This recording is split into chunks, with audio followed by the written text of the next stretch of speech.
ஒரு நீதிபதிக்கும் இன்னொரு நீதிபதிக்கும் ஜட்ஜ்மெண்ட்ஸில் டிஃப்ரென்ஸ் வரும். அது நம்ம எதுவும் மாறுகிறது கிடையாது. அதை முதல்ல சொல்லிடுறேன். ஜஸ்வந்த் அந்த குழந்தை 2வது மாடியில் அவரோட விளையாண்டுட்டு இருந்ததுன்னு யார் சொல்கிறான்னா PW3 அவர் ஒரு நெய்பர் பக்கத்து வீட்டுக்காரர் சொல்கிறாரு. ஆனால் தேடும்போது அந்த தேடினாங்கல்ல அந்த பாப்பா குழந்தைய தேடும்போது தஷ்வனும் அந்த இடத்துல சுற்றி தேடிக்கிட்டு இருக்காரு. இந்த PW3 இருக்கார், PW3னா ப்ராசிக்யூஷன் விட்னஸ் 3, அவரும் அந்த இடத்துல இருந்து தேடிட்டு இருக்காரு. அப்போ எந்த இடத்துலையும் நான் கடைசியாக தஷ்வந்தோடு அந்த குழந்தையை பார்த்தேன் என்று தேடும்போது PW3 சொல்லவில்லை. சிசிடிவி ஃபுட்டேஜ் பார்த்துருந்தா அந்த சிசிடிவி ஃபுட்டேஜை ஏன் நீங்கள் கோர்ட்டில் ப்ரொடியூஸ் பண்ணலை? ஃபுட்டேஜ் எங்கன்னா அந்த ஃபுட்டேஜில் தஷ்வந்த் கிளியராக தெரியலை அப்படின்னு ப்ராசிக்யூஷன் சைடில் சொன்னாங்க. 7ஆம் தேதி தஷ்வந்தை கைது பண்ணுறாங்க. ஓகேயா, 8ஆம் தேதி ரெக்கவரி எடுக்கிறாங்க. ஆனால் தஷ்வந்த் ஏப்ரல் மாதம் தான் DNA டெஸ்ட்டு கொண்டு போகிறாங்க. ஏன்னா பாதிக்கப்பட்டவங்களுக்கு எவ்வளோ பக்கம் இருக்கோ அதே அளவு பக்கம் குற்றம் செய்தவனுக்கு இருக்குது, குற்றம் சாட்டப்பட்டவருக்கு இருக்குது. அது இதில் லீகல் ப்ராப்ளம். இந்த வழக்கிலிருந்து அவரை விடுதலை பண்ணுகிறோன்னு சொல்லிட்டாங்க. நீங்கள் கோவப்படுறதோ கொந்தளிக்கிறதோ எல்லாமே புரியுது. ஒரு குழந்தை இறந்துருக்கு, கொடூரமான முறையில் இறந்துருக்கு, நம்ம மறுக்கலை.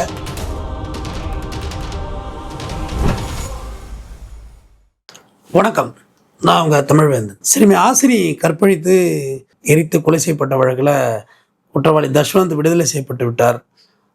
கிழமை நீதிமன்றம் தூக்கு தண்டனை வழங்கியது. உயர்நீதிமன்றம் அந்த தூக்கு தண்டனை ஊர்ஜிதப்படுத்தியது. உச்சநீதிமன்றத்தில் அந்த வழக்கு விடுதலை செய்யப்பட்டு விட்டது. இது எல்லாருமே நிறையா பேர் கமெண்ட் பாக்ஸில் என்கிட்ட கேட்டிருந்தீங்க, இது எப்படி நடந்துச்சு, இதை பற்றி விளக்கம் சொல்லுங்கன்னு. நானும் அந்த ஜட்ஜ்மெண்ட்டுக்காக தான் வெயிட்டிங்கில் இருந்தேன். ஜட்ஜ்மெண்ட் காப்பி வந்துட்டோம், அதில் எந்தெந்த கிரவுண்ட்ஸில் அது கேஸ் விடுதலை ஆகியிருக்கு அப்படின்றத பார்க்கணுங்கிறதுக்காக தான் நானுமே கொஞ்சம் காத்திருந்தேன். இல்லைனா அன்றைக்கே நான் உங்கள்கிட்ட இதை பற்றி பேசியிருந்திருப்பேன். முதல்ல இந்த வழக்கு எப்படி போணுச்சு, அதில் எப்படி சுப்ரீம் கோர்ட் விடுதலை பண்ணிச்சுங்கிறத நான் சொல்லிடுறேன். பட் எதுவாக இருந்தாலும் சட்டம் மேலானது. ஜுடிஷியல் படி தான் நம்ம வாழ்கிறோம். ஜுடிஷியல் சொல்கிறது தான் நம்ம கேட்கணும். ஒரு நீதிபதிக்கும் இன்னொரு நீதிபதிக்கும் ஜட்ஜ்மெண்ட்ஸில் டிஃப்ரென்ஸ் வரும். அது நம்ம எதுவும் மாறுகிறது கிடையாது. அதை முதல்ல சொல்லிடுறேன். February 5ஆம் தேதி 2017 அந்த குழந்தை மிஸ்ஸிங் ஆகுது. எப்படின்னா அந்த குழந்தை 6:15 மணிக்கு வெளியே போகிறாங்க. யார் பேரண்ட்ஸு. அது ஒரே கேட்டட் கம்யூனிட்டி மாரி ஒரே அப்பார்ட்மெண்ட்டுக்குள்ளே நடந்த இஷ்யூஸ் தான். 7:15 மணிக்கு தான் திருப்பி வர்றாங்க பேரண்ட்ஸ். குழந்தைய தேடுறாங்க, குழந்தை காணும். குழந்தை தேடக்குள்ள ஒரு சர்ச் பார்ட்டி போட்டு அந்த குழந்தைய தேடுறாங்க, தேடிட்டு இருக்காங்க, குழந்தைய காணும். அப்புறம் அந்த தேடுற இதில் பார்த்திங்கன்னா போலீஸ் வர்றாங்க. போலீஸ் தேடி பார்த்தா எரிக்கப்பட்ட நிலையில் அந்த குழந்தை பிணமாக கிடைக்குது. கீழமை நீதிமன்றம் இதில் தூக்கு தண்டனை வழங்குறாங்க. முதல் விஷயம், சாட்சிகள் 2 டைப் ஆஃப் விட்னஸ் இருக்காங்க. அது டைரக்ட் விட்னஸ், இன்டைரக்ட் விட்னஸ்.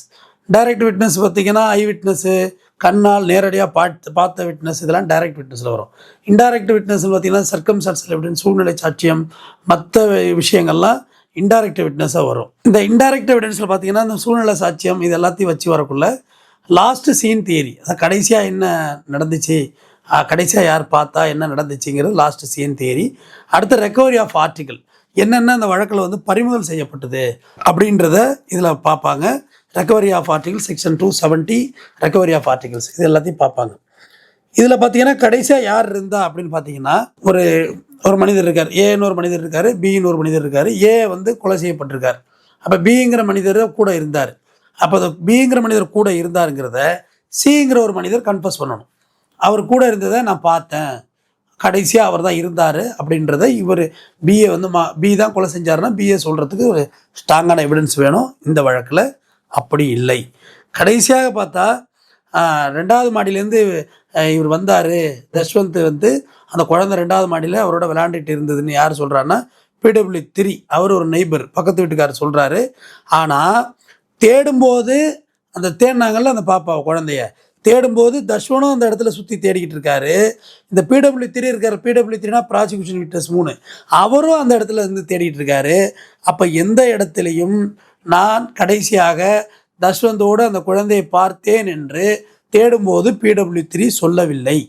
வழக்கில் அது மாதிரி இல்லை. சொல்லியிருந்தாக்க ஆன் ஸ்பாட்டே தஷ்வந்தை தூக்கி இருந்திருக்கலாம், அந்த இடத்துல சொல்லலை. ஒன்று.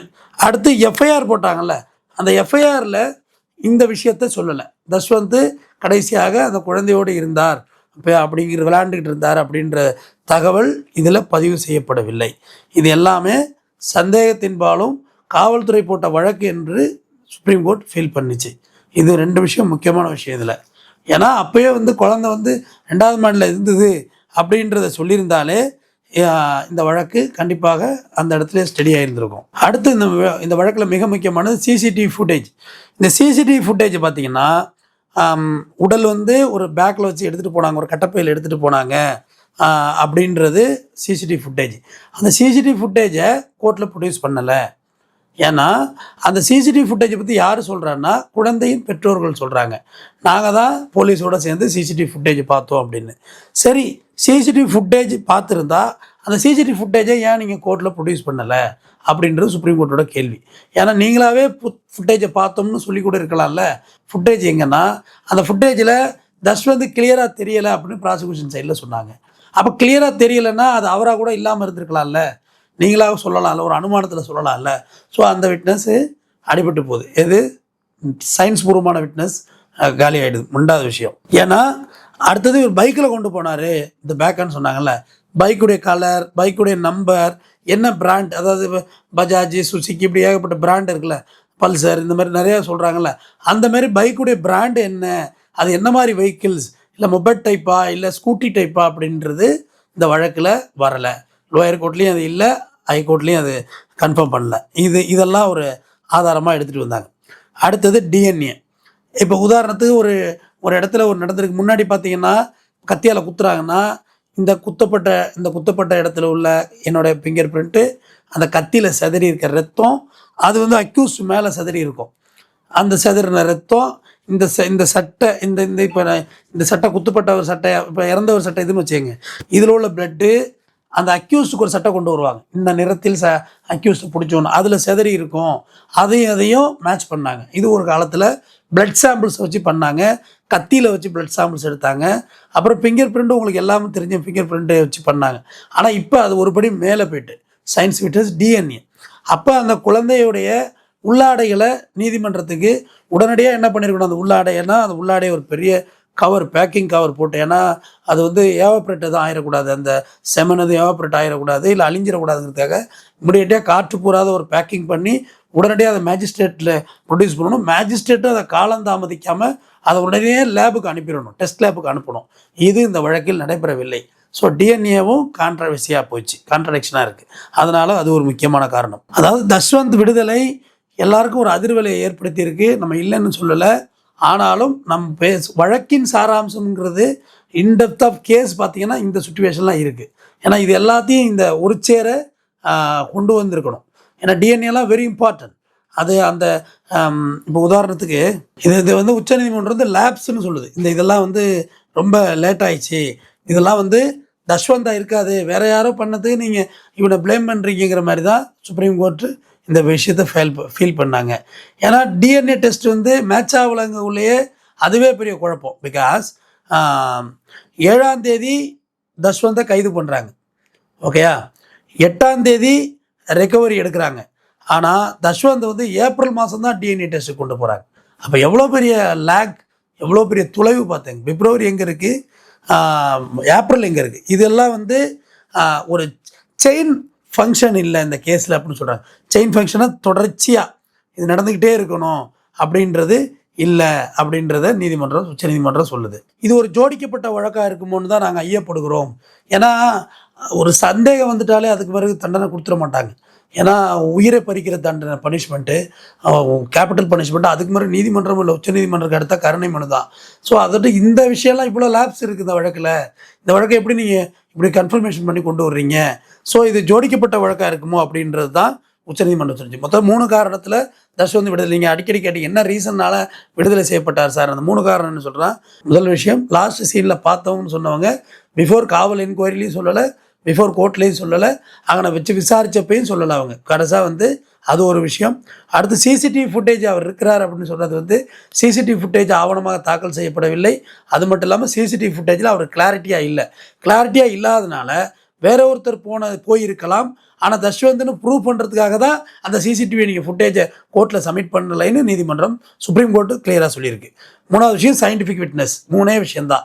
சயின்டிஃபிக் டிஎன்ஏ அது மேட்ச் ஆகலை. இந்த 3 அடிப்படை காரணங்கள் தான் இந்த வழக்கு தஷ்வந்த் விடுதலை செய்யப்பட்டது காரணம். ஏன்னா நம்ம இங்கே வந்து சட்டத்தின் ஆட்சி தான் நம்ம நாட்டில் நடைபெற்றுக்கிட்டு இருக்கு. நம்ம அதை விட்டு நம்ம நம்ம நம்ம வந்து நம்மளுடைய கோப தாபங்கள் எல்லாம் ஒரு புறம் இருக்கலாம், நம்மளுடைய அனுமானங்கள் ஒரு புறம் இருக்கலாம். ஆனால் சட்டத்துக்கு தேவை ஸ்ட்ராங் எவிடன்ஸ். யாராவது தவறாக பிடிச்சி தண்டிச்சுட்டாக்க நம்ம எமோஷனலாக ஒரு விஷயத்த சொல்கிறோம், தவறாக தண்டிச்சிடக்கூடாதுன்னு தான் உச்சநீதிமன்றம் சொன்னிச்சு. இதுபோக லீகல் ப்ராப்ளம் இந்த வழக்கில் இருந்தது. என்னென்னா சட்ட வழிமுறைகள் சரியாக பின்பற்றப்படவில்லை அப்படின்றத சொன்னாங்க. ஏன்னா சிஆர்பிசி வழக்கறிஞர் கண்டிப்பாக ஒருத்தருக்கு அமைக்கப்படணும். அது வந்து சட்டம் சொல்லும் விஷயம். ஏன்னா குற்ற வழக்கை பொறுத்தவரையிலும் அது சிவியர் இந்த மாதிரி கேபிட்டல் பனிஷ்மெண்ட் குற்றத்துக்கு கட்டாயம் லாயர் வைக்கணும். வைக்காமல் நீங்கள் வந்து விட்டது ஒரு மிகப்பெரிய தவறாக. ஏன்னா தஷ்வந்துக்கு வழக்கறிஞர் வைக்கப்படவில்லை. 270 சிஆர்பிஸ் படி காப்பி சரியாக கொடுக்கப்படலை. ஏன்னா ஒரு சார்ஜ் ஃப்ரேம்ங்கிறது ஒரு குற்றத்தில் ரொம்ப முக்கியமானது. உன் மீது இந்தந்த மாதிரி சாட்சி இருக்குது, இந்தந்த மாதிரி ஆதாரங்கள் இருக்குது, இது எல்லாம் வந்து உனக்கு எதிராக இருக்குது, இந்த வழக்கில் இந்த காப்பீஸ் இருக்குன்னா தான் அந்த அக்யூஸ்டுக்கு அந்த வழக்கை பற்றியான ஒரு கிளாரிட்டி வரும். கிளாரிட்டி வந்தால் தான் அவர் அதை டிஃபெண்ட் பண்ணி கேஸ் நடத்த முடியும். ஏன்னா பாதிக்கப்பட்டவங்களுக்கு எவ்வளோ பக்கம் இருக்கோ அதே அளவு பக்கம் வந்து குற்றம் செய்தவனுக்கு இருக்குது, குற்றம் சாட்டப்பட்டவருக்கு இருக்குது. அது வந்து இதில் லீகல் ப்ராப்ளம். சரியான லாயர் வைக்கலை, காப்பீஸ் கொடுக்கல, ட்ரையலுக்கு 4 நாளைக்கு முன்னாடி தான் லாயர் வைக்கப்படுது. வச்சோடனே 4 நாளில் எப்படி இத்தனை பக்கத்து சார்ஜ் ஷீட்டை ஒரு வக்கீல் படித்து கேஸ் நடத்த முடியும்? அதுக்கு வாய்ப்புகள் ரொம்ப கம்மி இல்லை. ஸோ அது வந்து சுப்ரீம் கோர்ட்டு கன்சிடர் பண்ணி லீகல் ப்ராப்ளம் நிறைய இருக்குது. இதில் நீங்கள் அவருக்கு சரியான வாய்ப்புகள் வழங்கப்படலைங்கிறத நீதிமன்றம் தெளிவாக சொல்லிச்சு. அதுமாதிரி சுப்ரீம் கோர்ட் இன்னொன்று சொன்னதுன்னா, ஒரு ஜட்ஜ்மெண்ட் வழங்கின உடனே நீங்கள் தண்டனையும் அறிவிக்கக்கூடாது. ஒரு ஃப்ரேம் பண்ணி சார்ஜ் ஃப்ரேம் பண்ணி உங்களுக்கு ஜட்ஜ்மெண்ட் சொல்கிறாங்கல்ல, இந்த மாதிரி இந்த வழக்கில் உங்களுக்கு எதிராக இவ்வளோ சாட்சியங்கள்லாம் சொல்லப்பட்டிருக்கிறது, தீர்ப்பு இத்தனாம் தேதி ஒத்தி வைக்கிறோம்னு சொல்லணும். சொன்ன பிறகு அது நிறைய சைட்டேஷன் சுப்ரீம் கோர்ட் சொல்லியிருக்கு. அதை பற்றி நிறைய இன்ஸ்ட்ரக்ஷன் சொல்லியிருக்கு. சைட்டேஷன் இன்ஸ்ட்ரக்ஷன் நிறையா சொல்லியிருக்கு. ஆனால் இந்த வழக்கில் ஜட்ஜ்மெண்ட் உடனடியாக அவனுக்கு வழங்கப்பட்டிருக்கு. அப்போ அவருக்கு நியாயமாக அதை எதிர்த்து நிற்கிறதுக்கான காரியங்களில், ஏன்னா காவல்துறையோட அவசரமாக எல்லாத்தையும் கொண்டாந்துருக்கு. ஏன்னா சென்சிட்டிவான கேஸுங்கிறது போலீஸ் ரொம்ப ஸ்பீடாக அதில் ஒர்க் பண்ணியிருக்காங்க, அது நம்ம மறுக்கல. ஆனால் ஸ்பீடாக ஒர்க் பண்ணதில் தவறான ஆள் மேலே சார்ஜ் ஃப்ரேம் பண்ணப்பட்டால் என்ன செய்யுது? இது ரொம்ப நீதியே ஆபத்தாயிடும். இது ரொம்ப, ஏன்னா நம்ம ஜனநாயக நாடுன்னு சொல்கிறோம்ல, ஜனநாயக நாடு, டெமோக்ரஸின் கண்ட்ரி. அப்போ இந்த மாதிரி ஜட்ஜ்மெண்ட்டும் இந்த நாட்டுக்கு தேவை தான். ஏன்னா ஒருத்தனோட குரலற்றவன் குரலுக்கு என்ன வேணுமோ அவன் மேலே தண்டனை கொடுத்துடலான்னு ஆகிடக்கூடாதுல்ல. எல்லாரும் சேர்ந்து கற்றறிந்த வழக்கறிஞர்கள், நீதிமான்கள் சேர்ந்து ஒருத்தர் இவனை வாழ தகுதியில் இவனை தூக்கு தண்டனை போடு, இவனை சாவச்சேரி, இவனை தூக்கி லைஃப் போடுன்னு சொல்லிடக்கூடாதுல்ல. அதை சுப்ரீம் கோர்ட் தெளிவாக சொல்லியிருக்கு. ஏன்னா நியாயமான வாய்ப்புகள் வழங்கப்படலை. காவல்துறை தங்களுடைய வேகத்தை காட்டுவதற்கு இந்த வழக்கில் இருந்தது. பறக்க எல்லாத்தையும் போட்டிருக்கீங்களா ஒழிய ஒரு எவிடன்ஸாக கொண்டு வரலையே கோர்ட்டில். ஒரு செயின் லிங்காக எதுவுமே இல்லை, எல்லாமே கான்ட்ரடிக்ஷனாக இருக்குது அப்படின்றத சுப்ரீம் கோர்ட் ரொம்ப ஆழமாக இந்த வழக்கில் பதிவு பண்ணியிருக்காங்க. சுப்ரீம் கோர்ட்டை பொறுத்தவரையிலையும் அதர் சைடுக்கு நியாயமான டைம் வழங்காமல், நியாயமான காப்பீஸ் வழங்காமல், அதர் சைடோட வாதத்தை கேட்காம தண்டனை கொடுத்துருந்தாலே சுப்ரீம் கோர்ட்டு சட்டிஸ்ஃபைட் பண்ணிடுவாங்க. பார்ப்பாங்க அந்த வழக்கில் ரைட்டு, ப்ராசிக்யூஷன் இதெல்லாம் ஆர்கியூ பண்ணியிருக்காங்க, அதர் சைடு என்ன ஆர்கியூ பண்ணியிருக்காங்க, அதர் சைடு ஒன்றுமே இல்லைங்க. அவங்க வச்சது பார்த்தா பாதி பேர் ஃப்ரீ லீகலில் ஏதாவது வச்சு ஏதோ போட்டு அடித்து கொண்டு வந்தாலும் சுப்ரீம் கோர்ட் அதை அலோவ் பண்ண மாட்டாங்க. அதர் சைடும் டஃப்பாக ஆர்கியூ பண்ணியிருக்காங்க, போதிய லீகல் பாயிண்ட்ஸை எக்ஸ்பிளைன் பண்ணியிருக்காங்க. எல்லாம் முடிந்த பிறகு தான் இந்த வழக்கு வந்து முடிவுக்கு வந்துச்சு அப்படின்னா தான் சுப்ரீம் கோர்ட் அதை ஹியர் பண்ணுவாங்க. ஆனால் அதர் சைடுக்கு நியாயமான வாய்ப்பே வழங்கப்படலை தஷ்வந்த் வழக்கில்னு சுப்ரீம் கோர்ட் ஃபீல் பண்ணுது. ஏன்னா 4 நாளைக்கு முன்னாடி அட்வொகேட் வச்சு அவர் எப்படி படிக்க முடியும்? 4 நாளைக்குள்ள ஒரு கேஸை, ஒரு பெரிய பிக் க்ரைமை வந்து படிச்சுட்டு வந்து எக்ஸ்பிளைன் பண்ண வாய்ப்பு முடியாது.